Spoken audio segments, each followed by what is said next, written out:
É isso.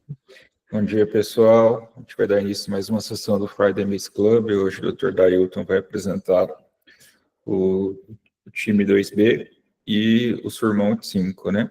Aqui no time 2B, a nossa ideia é continuar falando um pouco da nossa linha de síndrome craniana aguda, né? E nessa escala nossa de evolução, foi então se estudado o uso do beta-bloqueador endovenoso, né? Vou deixar o Dailton falar um pouco como foi o trabalho desse estudo e no final eu concluo porque eu achei interessante trazer para a gente discutir. Então, podemos, professor? Sim.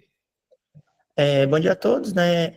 Eu sou Dailton, sou residente de cardiologia do Hospital Amecor, R4, e hoje nós vamos iniciar, né, falando do trabalho do time, que foi um trabalho de 1991, é um trabalho que ele fez o uso do beta-bloqueador na fase imediata e tardio após uma terapia trombolítica, né, em pacientes com infarto do miocárdio. Eu só vou aqui tirar um negócio aqui da tela. Beleza. Então, é um estudo de 1991 que comparou metoprolol intravenoso imediato e até 2 horas após a alteplase, o da alteplase, e do infarto agudo do miocárdio e uso oral tardio do metoprolol a partir do 6º dia, quando foi realizado a alteplase. O objetivo do estudo, que era o objetivo primário, foi avaliar a função ventricular e eventos clínicos, né? E o número de pacientes do estudo foi 1.434, com infarto agudo do miocárdio, sem contraindicação ao beta-bloqueador. A metodologia do estudo é um estudo clínico randomizado, multicentro, ele divide em 4 grupos, né? No momento, paciente que não fazia uso de beta-bloqueador, paciente que fazia uso do beta-bloqueador, paciente que fazia uso do beta-bloqueador na fase aguda, né, antes da trombólise e depois do 6º dia de trombólise. E a terapia dos pacientes era realizada alteplase, heparina, o AS aqui, até estava discutindo com o Dr. Giannini, a dose do estudo do AS foi de 325 miligramas, dose diária. E o desfecho primário, né, que era avaliar a fração de ejeção ventriculografia ao repouso antes da alta hospitalar. Aqui era a característica, né, dos pacientes do estudo, né? A idade média do paciente é em torno de 54, 55 anos, a maioria ali era, a raça, né, era branca entre os estudos, o sexo era a maioria era masculino, a idade de pacientes ali era acima de 70 anos, e aqui o que chama a atenção, né, os pacientes, poucos tinham fibrilação atrial, edema pulmonar também foi muito poucos pacientes ali no estudo. Deixa eu ver o que mais que dá para que chama a atenção aqui. Você quer falar mais algum outro, professor?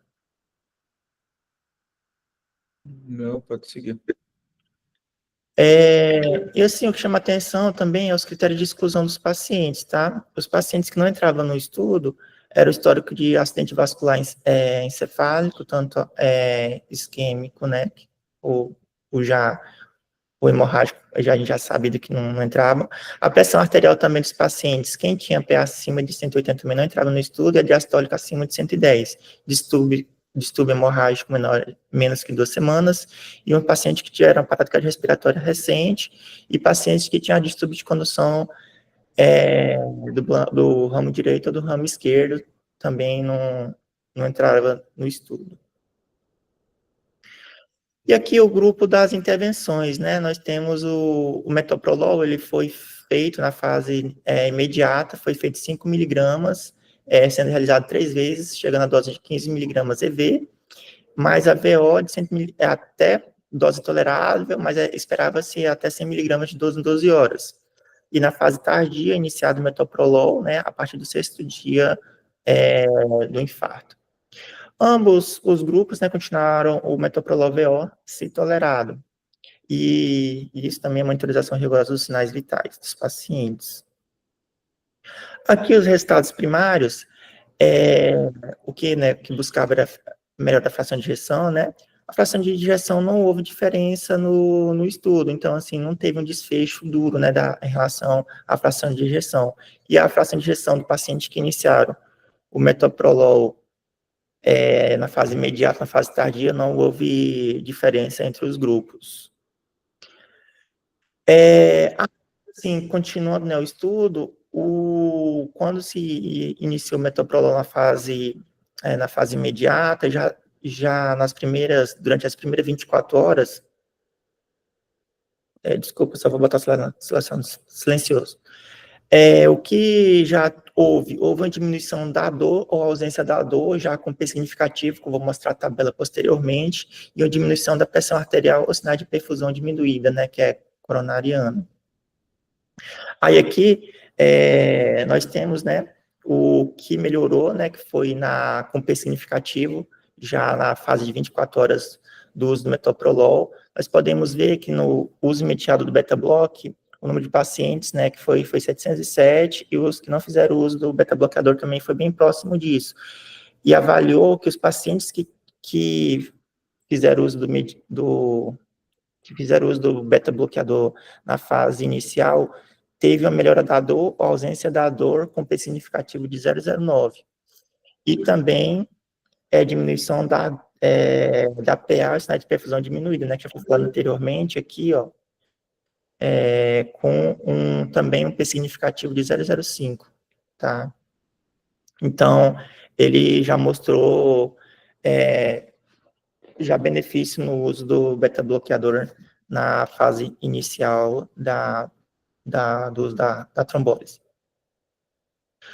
Aí aqui os eventos clínicos, né, a partir das 6 semanas, já houve a melhora de reinfarto nos pacientes que faziam uso do beta-bloqueador na fase imediata, na fase tardia, também com um P significativo de 0,02, a doutorácia recorrente também, que houve uma melhora em relação à fase imediata, só que de 0,02 também com P significativo, só que não houve desfecho de mortalidade, a mortalidade foi semelhante entre ambos. Aí aqui nós temos também o efeito imediato, né, da terapia do beta-block, avaliando desfechos secundários. Ele divide aqui né, os desfechos secundários na fase de até 6 semanas, até 6 dias, 6 semanas, depois a partir de 1 ano. Tem, no até 6 dias, podemos avaliar que houve uma diminuição de morte, reinfarto com P significativo, infarto fatal e não fatal também com P significativo, e também diminuição da dor também com P significativo, isso já nas primeiras 6 dias.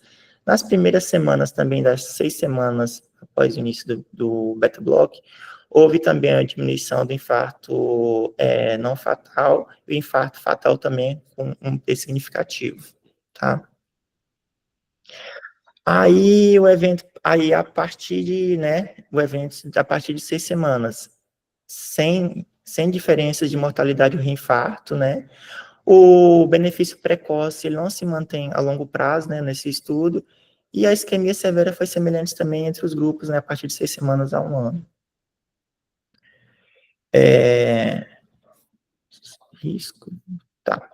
Aqui, os subgrupos, né, não houve, assim, benefícios pacientes com risco elevado. Aqui, estava até discutindo com o doutor Janine, a seleção dos pacientes, aqui, como já foi, né, a discussão, os pacientes que tinham estertor, os pacientes que já tinha disfunção ventricular grave, paciente que já tinha asma descompensada, esses pacientes não entraram no estudo. Então, assim, não houve benefício do paciente com risco elevado. E tem que haver uma interpretação com cautela, né, que é um subgrupo pequeno. Aí aqui os efeitos hemodinâmicos dos pacientes. Houve-se uma queda maior da pressão arterial sistólica no grupo imediato em relação ao grupo tardio, menor frequência cardíaca, né, no grupo imediato, né, com beta-bloqueador, a baixa frequência cardíaca, e houve uma tendência de menos hemorragias intracranianas no grupo imediato, tá? E, assim, a discussão, né, e a conclusão do trabalho é que os beta-bloqueadores imediatos são seguros após a RTPA no grupo que foi selecionado do estudo, reduz reinfarto do torácico na primeira semana, e sem melhorar a função ventricular ou mortalidade. Então, tudo isso tem que ser avaliado. E as recomendações, né, o uso precoce do beta-bloqueador pode ser benéfico para isquemia, reinfarto na fase aguda, só que ele não é recomendado para reduzir mortalidade entre subgrupos. E uma segurança adequada quando bem selecionada, aqueles pacientes que a gente chama de paciente que vem redondinho, né, um infarto, que não tem outras comorbidades, né, no caso. E o que nós avaliamos aqui no checklist, né, do artigo do time B? Os desfechos primários, né? A designação para o tratamento foi randomizada, né, que é a pergunta que a gente tem que fazer. Todos os pacientes admitidos foram adequadamente contados e atribuídos à conclusão. O segmento foi completo. A análise seguiu o princípio intenção de tratar, né, do desfecho primário. Já no desfecho secundário, a condição cega foi contemplada, né, o paciente realmente foram divididos em grupos sem quem estava avaliando, saber quais os pacientes que tomavam medicamento. Os grupos comparados eram similares no início do estudo. Além da intervenção experimental, os grupos foram tratados igualmente. E por fim, né, é possível incorporar os resultados na prática clínica, né, porque assim, antes desse estudo, nós entrávamos com beta-bloqueador para os pacientes de infarto agudo recente, independente, assim, na maioria, né, descompensada, claro, não, mas, assim, você não pensa muito, esse paciente já tem uma asma, né, que quer que seja descompensado, esse paciente que já tem um alagamento do PR, ou já tem um bloqueio, né, isso não foi contemplado no estudo, então isso também tem que ser avaliado. Todos os objetivos clinicamente relevantes foram considerados, os benefícios do tratamento superam os riscos e custos, né, do medicamento, isso tem que ser levado em consideração toda vez que você for prescrever o medicamento. Aí, doutor Janine, se eu quiser dar uma pauta, retornar em alguma... Parabéns pela apresentação, Deltinho. Na verdade, eu trouxe esse trabalho porque, assim, o que acontece? O beta-bloqueador começou a ser estudado nesse contexto de angina, ele foi extrapolado para o contexto de síndrome craniana aguda, e assim, como a gente viu no trabalho da semana passada, o BATE, ele foi iniciado a partir de 6 semanas, de 6 a 7 dias, né? E agora a gente tem um trabalho querendo começar mais precoce. Então, assim, esse trabalho ele foi interessante porque logo após dele, o pessoal começou a usar o beta-bloqueador nas primeiras 24 horas, mesmo oral, então isso mudou conduta, mas o que eu bato mais em cima desse trabalho é a interpretação que a gente tem que ter a partir de um trabalho. É um trabalho robusto? Tem 1.400 pacientes, tudo bem, mas qual foi o desenho? Ele foi desenhado para avaliar a redução de fração de ejeção, não reduziu, foi negativo. Ele foi positivo em análises de subgrupo, análises secundárias, né? Reduziu dor e reduziu reinfarto, e num período precoce, daquelas primeiras 6 semanas. E o que a gente viu na prática clínica de 91, que a gente vê até hoje? As pessoas continuam fazendo beta-bloqueador endovenoso, sem conhecer a fração de ejeção do paciente, sem levar em conta os critérios de exclusão desse trabalho, entendeu? A gente não precisa ir muito longe. A gente teve um paciente com um choque cardiogênico há umas 3 semanas atrás, que veio do pronto atendimento lá no HG, né? Com infarto com supra anterior evoluído, usando beta-bloqueador endovenoso. A gente discutiu na visita, né, os meninos estavam comigo, tiramos o beta-bloqueador, sabendo que poderia ser deletério nessa fase aguda. Chegou o final de semana, não eram os residentes, os cardiologistas do plantão, voltaram o beta-bloqueador para o paciente, entendeu? Então, na verdade, o maior ponto aí de discussão desse artigo para mim é assim, pode reduzir dor, pode reduzir reinfarto na primeira semana, só que a gente tem que entender o grupo de pacientes que a gente está avaliando. O trabalho, ele não adicionou aqueles pacientes de alto risco, paciente com insuficiência cardíaca, congestão, como o doutor falou, que tinham estertores na ausculta, que tinha uma fração de ejeção reduzida, que estavam hipotensos, com sinais de choque, com bloqueio ventricular, com DPOC, e infelizmente o que a gente vê na prática do dia a dia hoje é que, até hoje, né, quase 24 anos depois, as pessoas continuam usando o beta-bloqueador à torto e direito, né? Então, a maior crítica minha aí seria que a gente deveria ser mais criterioso na hora de usar essa apresentação. É até engraçado que eu achei um trabalho do Eugênio Braunwald, trabalho não, um editorial que ele publicou no Jack, logo que saiu esse artigo. E o Braunwald, na época, falou, nossa, é um artigo relevante, mas a gente precisa levar em conta que não reduziu mortalidade e foi um subgrupo de pacientes de muito baixo risco, isso não considerou os pacientes com choque cardiogênico. Então, assim, você vê que pessoas de importância, relevância clínica já tinham chegado a essa conclusão, mas é a forma como o estudo foi passado, né? Se você interpreta de uma maneira errada, isso pode ser repassado através de gerações. Daniel está por aí, quer acrescentar mais alguma coisa? Bom dia, Janine. Bom dia, Dailton. Bom dia a todos. Eu concordo com todas as colocações que vocês citaram, Janine. E só reforçando para os residentes que não basta sabermos o que tem que ser feito, mas principalmente no infarto, a gente tem que saber em que momento clínico tem que ser feito. Então, o paciente que vai ser trombolizado, ou o infarto com supra que vai para hemodinâmica, a prioridade é fazer o AS e o clopidogrel, né, ou outro antiplaquetário. E esse trabalho ele começa a falar justamente sobre isso. Em que momento fazer o beta-bloqueador, né? Assim como a gente sabe que não adianta a gente fazer uma dose de ataque de rosuvastatina no paciente infartado, parece até piada, mas a gente vê acontecer às vezes, a prioridade hoje a gente sabe que não é o beta-bloqueador.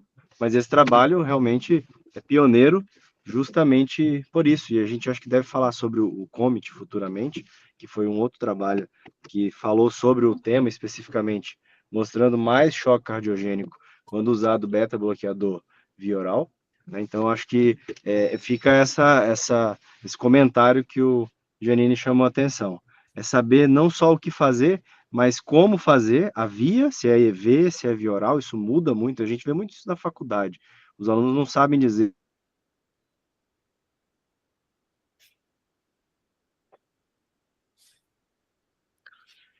Oi, professor Daniel, tá? A clareza, Ah. a clareza dos slides do Dailton, um resumo com os slides em fundo branco, bem clean, eu acho bem legal esse tipo de apresentação, e eu vejo uma evolução ao longo dos dias aí nas apresentações. Parabéns. Tá, então, obrigado, senhor. Continuando o Feliz Clube, né, agora nós vamos falar sobre a tizepartida comparada com a semaglutida para tratamento de obesidade. Esse trabalho foi publicado agora em 2025, né, no New England, porque está muito agora em voga, né, eu tenho discutido isso com os professores, né, os preceptores do Hospital Amecor, principalmente o Janine, o Dr. Max, sobre o profissional hoje, né, o cardiologista, ele vai ter que saber, né, o manejo da droga de perda de peso, porque o paciente vai chegar para você, é um paciente que tem um risco cardiovascular elevado, você vê que o paciente, quando você melhora, né, a obesidade do paciente, ele melhora o risco cardiovascular, melhora todas, né, patologias, né, associadas, e esses pacientes vão chegar no consultório para nós, né, o que já tem acontecido, e já buscando, pelo menos, informações desses medicamentos. Aí aqui, né, iniciando, né, o artigo, né, nós temos a tizepartida, semaglutida no tratamento da obesidade. Esse é um estudo, né, o Summit, que foi já falado no IME em 2025. O estudo, qual foi os pacientes do estudo? Eram adultos, né, paciente com obesidade. Aqui entra um asterisco, paciente sem diabetes, tá? O avaliava o desfecho primário? Variação do peso. Ele buscava perda de peso comparado de um e de outro medicamento. E o desfecho secundário, né, a porcentagem da perda de peso e a variação da circunferência da cintura. E a duração do estudo foi de 72 semanas. A metodologia do estudo é um ensaio clínico, né, fase B, aberto, randomizado, que ele foi de 751 pacientes em 33 locais dos Estados Unidos e Porto Rico. E os critérios de inclusão dos pacientes eram o IMC acima ou maior ou igual a 30, ou maior ou igual a 27 com comorbidades. Que ele considerava como comorbidades pacientes com IMC acima de 27. Desculpa. Hipertensão arterial sistêmica, dislipidemia, apneia obstrutiva do sono e doença cardiovascular. Esse aqui já né, o que o paciente nunca vem só com o IMC elevado, ele já vem com outras patologias associadas. E o que ele buscava de desfecho? Ele buscava perda de peso, né, já foi falado, circunferência abdominal e fatores metabólicos. Aí aqui, né, nós temos a característica dos pacientes do estudo, que era o paciente, a idade média dos dois pacientes, tanto da tisapartida quanto da semaglutida, ali era em torno de 45 anos, né, com a variação de 12 anos, né, dos pacientes. Nós temos sexo dos pacientes, que sexo feminino, desculpa, 242 para 243, e a etnia dos grupos, né, a maioria eram brancos, né. E nós temos aqui o peso do paciente, que é em torno aqui de 112 quilos da tisapartida, com 113, né, bem próximos, e um IMC ali em torno de 39. Tá? E aqui agora vamos iniciar como que foi realizado o protocolo de tratamento dos pacientes do estudo. A tisapartida, o nome comercial Mounjaro, né, eu só botei porque, assim, para a gente, né, já contextualizar nossa prática, né, com o Mounjaro. A dose do início do tratamento, ele era de 2,5 miligramas até 15 miligramas por semana. Aqui entra um parêntese, né, no Brasil, a dose é de 2,5 a 5 miligramas que nós encontramos no Brasil. E o que é o Mounjaro? É um peptídeo insulínico dependente, né, da glicose, um GIP, de ação prolongada, e um agonista receptor-peptídeo semelhante ao glucagon, GLP-1. Então, ele é o GIP e GLP-1. Já a semaglutida, que é o nome comercial, é o Wegovy, a dose inicial de 1 miligramas até 2,4 miligramas por semana, e o agonista de GLP-1 de ação prolongada. Dessas informações aqui nós já podemos tirar que a tisapartida, ela atua em duas vias em relação à semaglutida.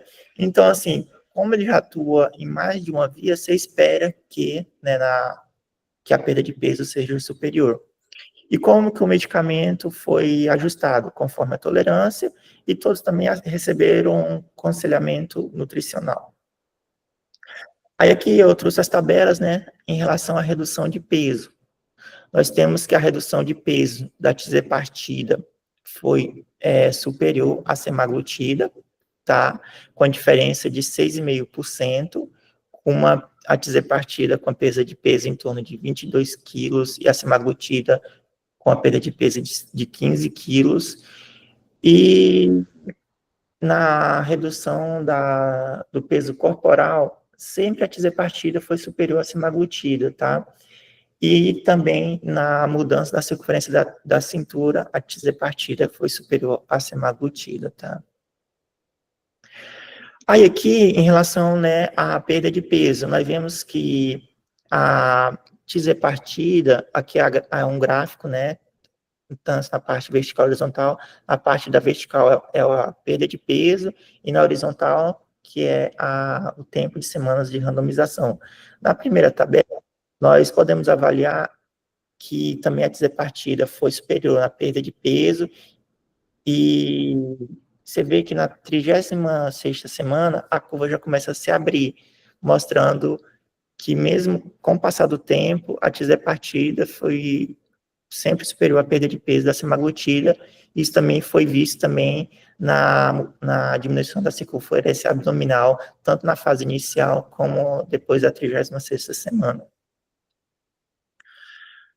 Em relação à circunferência abdominal e os fatores metabólicos, né, a tisapartida teve um valor superior, né, de 18,4 centímetros em relação à semaglutida, e houve também melhora da pressão arterial, glicemia, lipidograma, e associação com maior perda de peso da tirzepatida. Aqui, toda vez que nós iniciamos um medicamento, você tem que avaliar também os efeitos que espera, né, do uso do medicamento, né, não é só perda de peso, também vem alguns efeitos adversos associados. Então, assim, os efeitos que mais foram evidenciados no trabalho foi efeitos gastrointestinais leves a moderados, e o que o trabalho mostra também, que houve mais reações no local da injeção da tirzepatida. Eu li, mas não consegui o motivo pelo qual ele relata isso. E aqui, né, na discussão clínica, a tirzepatida foi superior em todos os desfechos, tá? Porque se atua em dupla via, que é mais eficaz do que a atuação numa via com a semaglutida. E aqui a possibilidade de remissão das comorbidades, né? Porque houve uma perda de peso bem acentuada em relação ao uso do medicamento. Aqui, as implicações na prática clínica. Novas metas terapêuticas, né, o que a gente espera do medicamento, né, o maior alinhamento com o objetivo dos pacientes. Nós temos que ter objetivo, todo paciente nosso, tanto com paciente com pressão alta, paciente com diabetes, paciente com meta de LDL. Aí aqui também nós temos agora, alinhar também o paciente com perda de peso. Nós temos que ter metas, né, para chegar no peso ideal, para o paciente chegar no peso e com qualidade de vida. E o que nós podemos ver com os trabalhos, com tratamento seguro e eficaz, e o que nós esperamos futuramente, que isso redefina, né, as diretrizes clínicas, né, para no futuro, né, brasileiro. Aí aqui, né, um checklist da avaliação crítica do artigo científico, né, os desfechos primários, né, o que a gente espera. A designação para tratamento foi randomizada, todos os pacientes admitidos foram adequadamente contados, atribuídos à conclusão, o segmento foi completo, né? Aqui, desculpa, ficou esse outro artigo, esse outro slide. A análise surgiu o princípio de intenção de tratar, aí desfechos secundários. A condição cega foi contemplada, né? Os grupos comparados eram similares do início do estudo. Além da intervenção experimental, os grupos foram tratados igualmente, né? A gente sempre tem que fazer essas perguntas. Aí aqui, como que podemos incorporar os resultados na nossa prática clínica? Os resultados podem ser aplicados aos meus pacientes? Todos os objetivos clinicamente relevantes foram considerados? Os benefícios do tratamento superam riscos e custos? Aqui nós vemos que, né, que como ele é um medicamento que surgiu recente, ainda há um custo elevado em relação aos medicamentos, né? E, doutor Janine, se eu quiser comentar sobre... O doutor...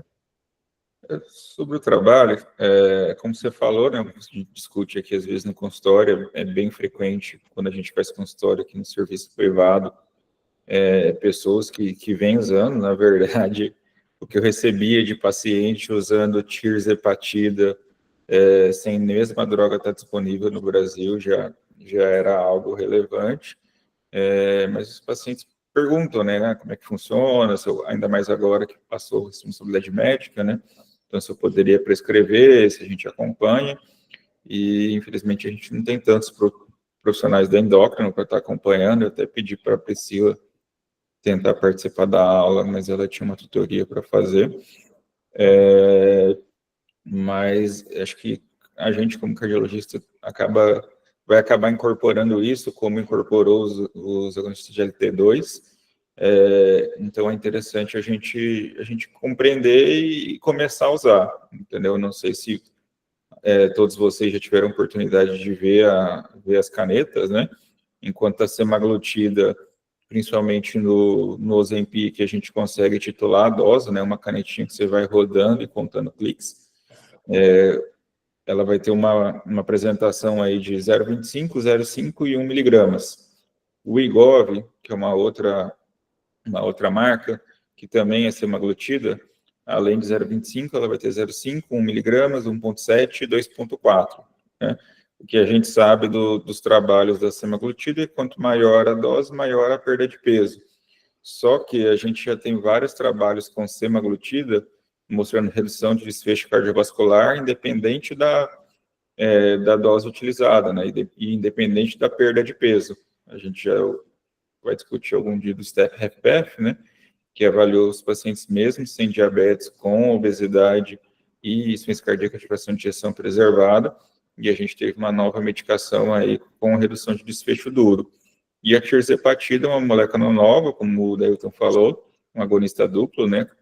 GIP com GLP-1, que vem sendo mais eficaz na redução de perda de peso. Uma coisa que é interessante desse trabalho, a gente teve, acho que no ano passado, um trabalho chamado SURPASS-2, que ele fez a mesma comparação, e, cara, isso eu acho que a gente tem que valorizar muito, porque, por exemplo, pensa em novos anticoagulantes. Há quanto tempo a gente tem? A gente nunca teve um trabalho head-to-head, e já é o segundo trabalho head-to-head de GLP-1 com tirzepatida, né?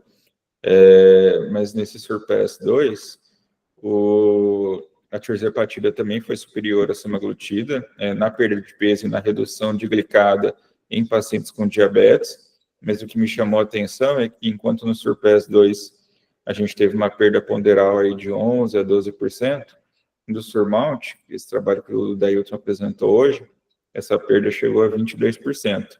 Então, talvez o diabetes, ele tenha uma ação por redução de metabolismo, mas dificulte ainda mais essa perda de peso, né? É importante ressaltar isso aí que o Dailton falou. Aqui no Brasil, por enquanto, a gente só tem apresentação de 2,5 e 5 miligramas, né? O preço aí está girando em torno de R$ 1.200 a R$ 1.700. Na Drogazil e nas farmácias São Paulo, que eu cheguei de passar e perguntar, aqui em Cuiabá, por enquanto, é só venda online. Você faz como se fosse uma pré-matrícula, você se cadastra, eles estão recebendo poucas amostras, quando a amostra chega, eles avisam, a pessoa vai lá e retira. E aí a gente não tem um trabalho que comparou, né? Você usar essas doses menores de tirzepatida contra uma dose máxima de semaglutida, né? Uma coisa interessante que a Priscila tinha me passado é que, deixa eu só caçar aqui,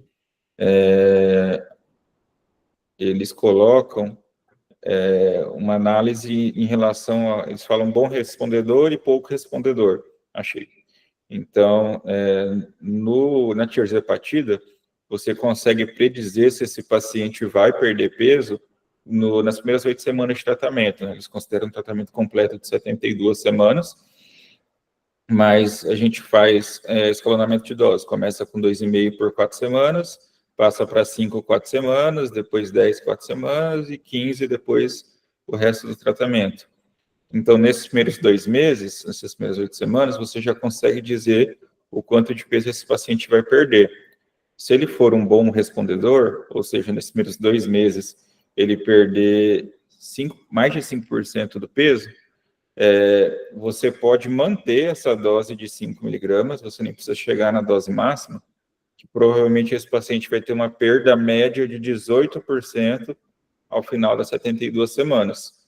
Enquanto se ele for um pouco respondedor, ou seja, nessas primeiras 8 semanas ele perder menos de 5% do peso, se você escalonar a dose, você vai ter efeito adicional. Então, se você mantiver a dose, se ele não conseguir passar de 5 miligramas, ele só vai perder 10% de peso no final de 72 semanas. Se ele conseguir chegar a 10 miligramas, ele vai perder 18% de peso.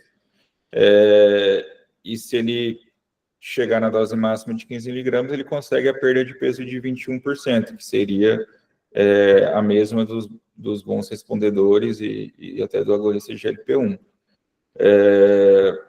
Um outro ponto que vale a pena ressaltar é que, não sei se vocês já acompanharam também, mas a gente já teve o STEP-HFpEF, como eu falei, a gente já teve o FLOW, que é um trabalho que os agonistas de GLP-1 reduziram a microalbuminúria e melhoraram a taxa de filtração glomerular. A gente já discutiu também, né, Daniel, o trabalho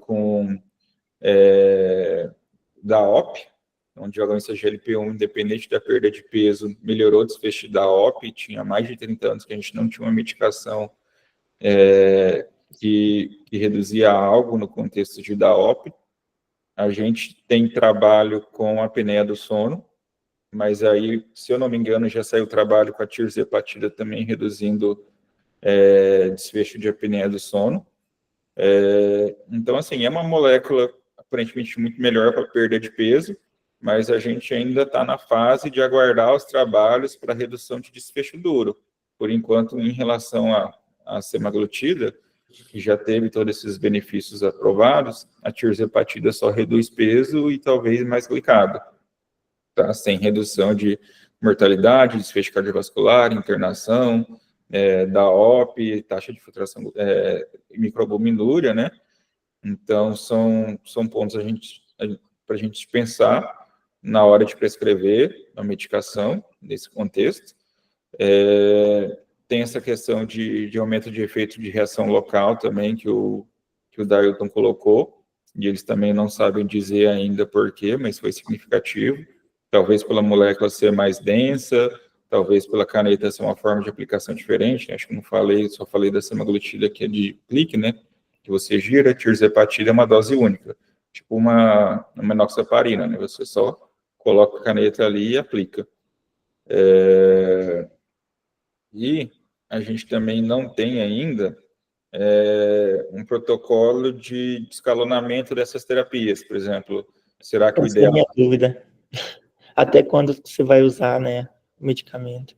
Até quando, assim, é relativo, porque o tratamento seria por seis meses, só que o que eu falo com meus pacientes, nesses 6 meses, vocês têm que trabalhar aqui, porque o que acontece? Durante a infusão da medicação, geralmente a gente tende a reduzir o nosso apetite e a gente reduz também a nossa taxa metabólica. Quando a pessoa para de tomar a medicação, o apetite, ele aumenta de uma forma muito exponencial, mas a taxa metabólica dele ainda está baixa. Então, assim, é normal, a gente tem trabalhos aí de acompanhamento de 1 ano e 8 meses, onde a maioria dos pacientes acabaram reganhando peso. Então, assim, a gente vai ter pacientes que vão parar a medicação e vão melhorar estilo de vida, dieta, atividade física, e vão conseguir manter o peso. Tem pacientes que vão ganhar um pouco de peso, e igual a bariátrica, tem pacientes que vão reganhar todo o peso perdido, né? Os nefrologistas falam que é como se fosse uma memória ali, o corpo ele sempre vai tentar voltar àquele peso que ele tem, né? E aí, inclusive nisso, a gente já tem alguma segurança de usar, por exemplo, o naltrexone com bupropiona, que agiria nessa parte mais central, né? Na semaglutida. E a gente ainda não tem um N significativo para avaliar se conseguiria usar essa medicação com a tirzepatida, mas é possível que sim. Mas o que eu estava querendo me referir é que a gente ainda não sabe se o ideal seria começar com a semaglutida, se não tiver resposta, a gente escalona para a tirzepatida, ou se você começa já agressivamente com a tirzepatida, e se você não teve resposta, a gente tenta a semaglutida. A gente sabe que, como eu falei, tem essa questão da semaglutida, mesmo não tendo perda de peso, tem redução de desfecho. E a gente tem novas moléculas sendo testadas também, né?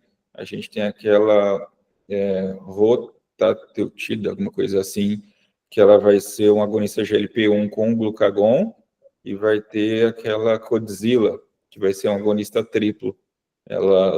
As duas moléculas estão em fase 2, mas esse Codzilla ele também vai ter o GLP-1 com GIP e glucagon, então, assim, espera as redução de peso ainda maiores, né?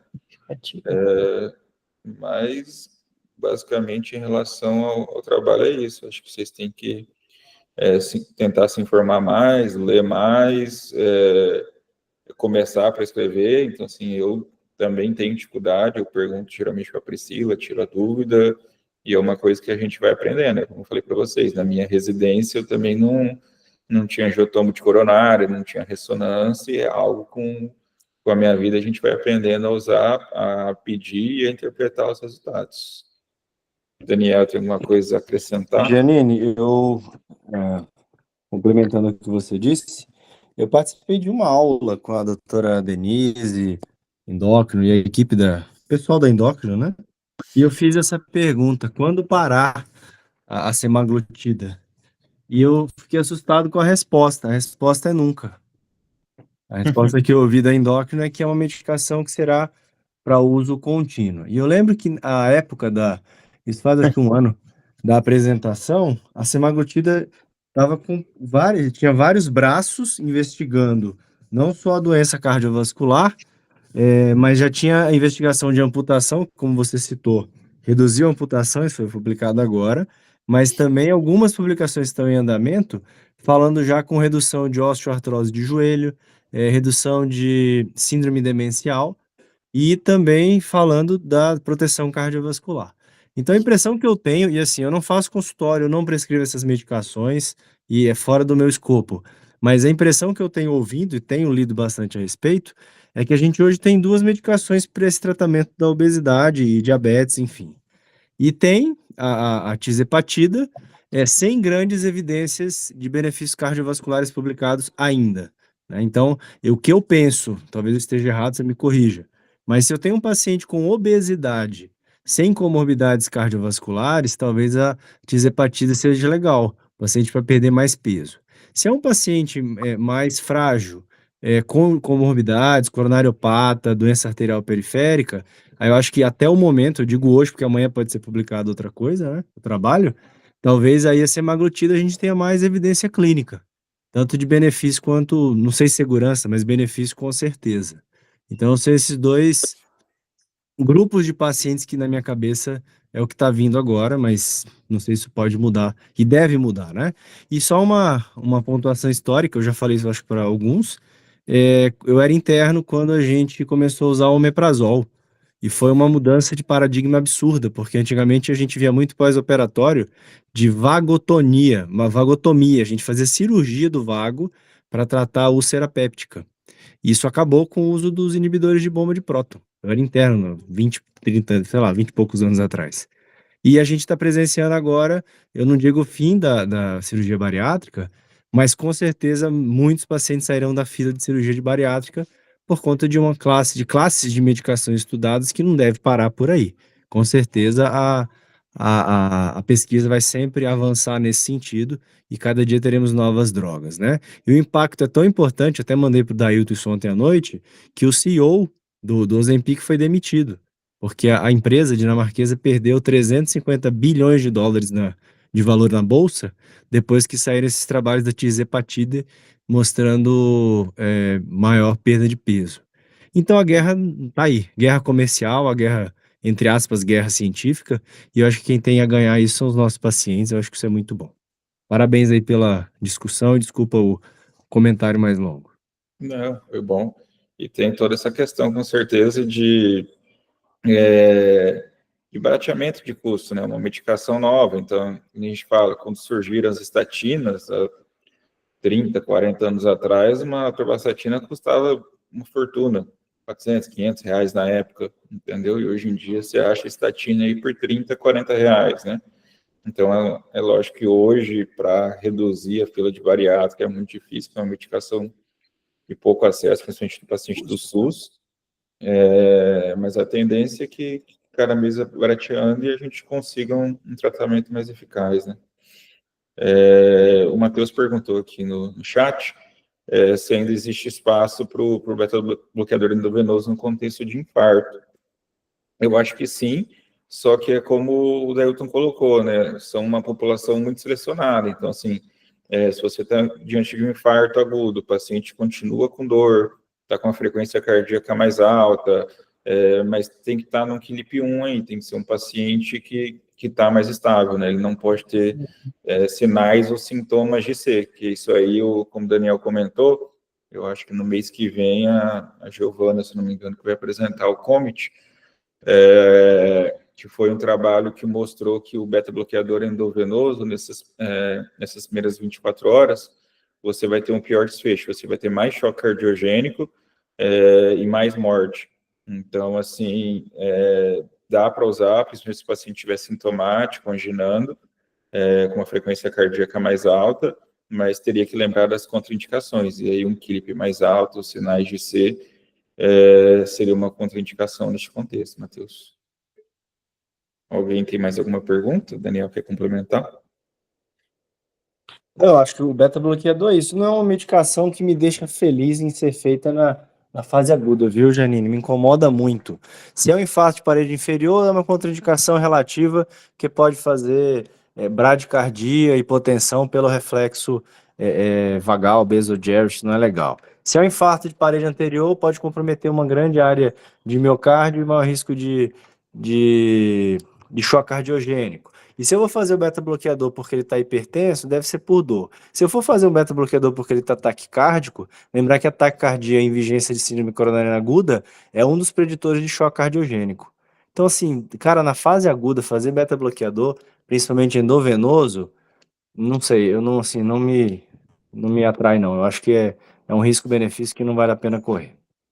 Cara, eu usei muito pouco na minha vida. Eu achei interessante você falar isso aí, porque com essas ferramentas de débito, é uma coisa que a gente consegue ver bem. Não lembro, acho que foi o Guazina que estava comigo nesse último paciente que eu te comentei, do choque cardiogênico, que estava com infarto DA, e a gente foi fazer um POCUS nele. E aí, quando você fazia um POCUS, você via claramente que tipo, o cara estava com a parede anterior toda parada, a gente não tem condição de fazer uma fração de ejeção ali, mas era um paciente com certeza uma fração de ejeção bem reduzida. Ele estava com um VTI limítrofe, ali de 15, 16, se eu não me engano, mas quando você jogava na fórmula, ele conseguia manter um débito cardíaco adequado, porque se vocês lembrarem da fórmula, débito cardíaco é frequência cardíaca versus volume sistólico. Então, mantendo uma frequência cardíaca de 110, 120, ele estava em uma taquicardia sinusal, quando você multiplicava pelo volume sistólico, ele conseguia manter um débito adequado. Então, assim, fica bem claro no meu racional que nesse contexto de fase aguda, principalmente nesse paciente que tem esses piores preditores para evoluir para choque cardiogênico, essa taquicardia é compensatória, é o que está conseguindo manter o débito do paciente.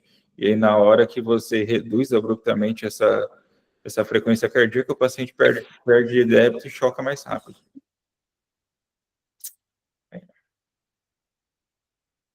Mais alguma dúvida, turma? Então é isso. Parabéns, Dailton. Obrigado, Daniel. Obrigado a todos que participaram. Na semana que vem, a doutora Cristiane vai falar para a gente sobre os IECAS no contexto de síndrome coronariana aguda. Tá bom? Daqui a pouquinho eu mando os trabalhos para vocês. Bom final de semana. Parabéns aí. Abraço. Parabéns, Dailton. Parabéns, Janine. Valeu. Abraço. Valeu. Tchau, tchau. Valeu, doutor Janine. Obrigado.